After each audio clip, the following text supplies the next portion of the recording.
And I'm Spencer. Today is Tuesday, February 18th.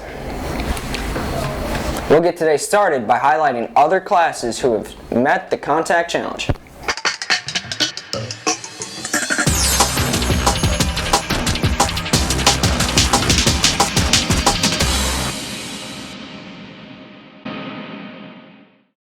Every Tuesday, Miss Hunter's contact class contributes to the school community by emptying recycling containers for the upstairs north side of the building.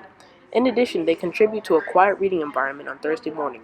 Hunter says we show compassion and teamwork by reminding each other about homework due dates for 7 South classes and helping each other complete assignments. Keep up the good work, guys. Thank you to Miss Hunter's class for working to make Nipher a better place. Keep those challenge photos coming into Dr. Dickinson.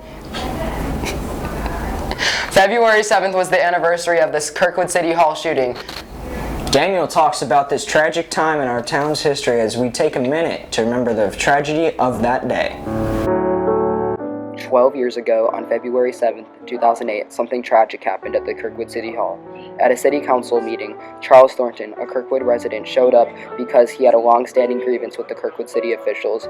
What they didn't know is that he was hiding 2 guns which he used to kill 2 council members, the public works director, and 2 police officers. The mayor, who was also shot, died 7 months later. This event helped bring awareness to gun violence in Kirkwood. Most of Kirkwood's residents think of our city as a safe suburb of St. Louis, but this event helped aware us that gun violence can happen anywhere.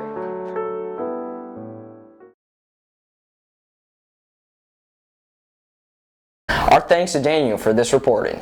February is Black History Month. This is a time each year for us to stop and honor important people and events who have shaped Black history and everyone's history across the world. Today, we take a look at a famous person, Langston Hughes.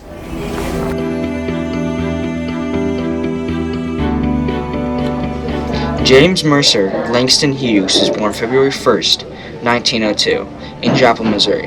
His parents divorced when he was a young child and his father moved to Mexico.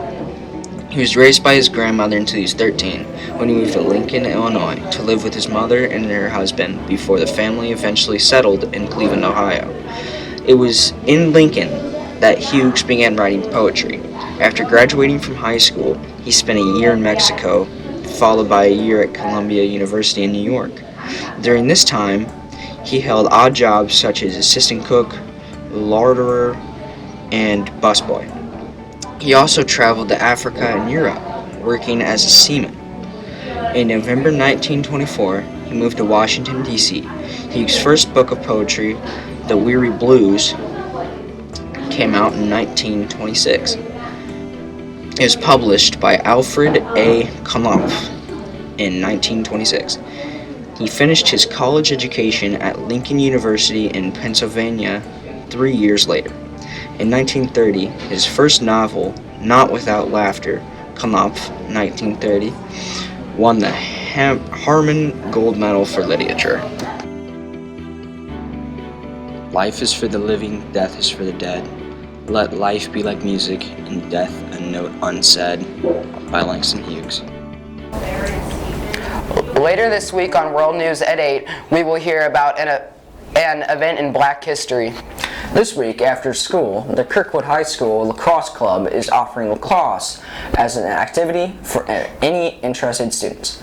There will be a meeting this afternoon in the cafeteria, followed by lacrosse skills and games for the remainder of the time today.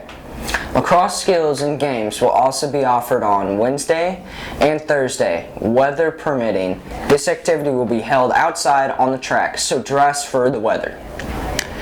In addition to lacrosse, the after-school activities for today are Power Hour in Room 106 South, Robotics Club with Mr. Baker in Lab 1, 6th grade intramural basketball in the South Gym, Star Wars Club with Mr. Warren in Room 103 West, and the B Club with Miss Adams and Mr. Banaszak in Room 105 South. And now it's time for Caleb's Comedy Corner.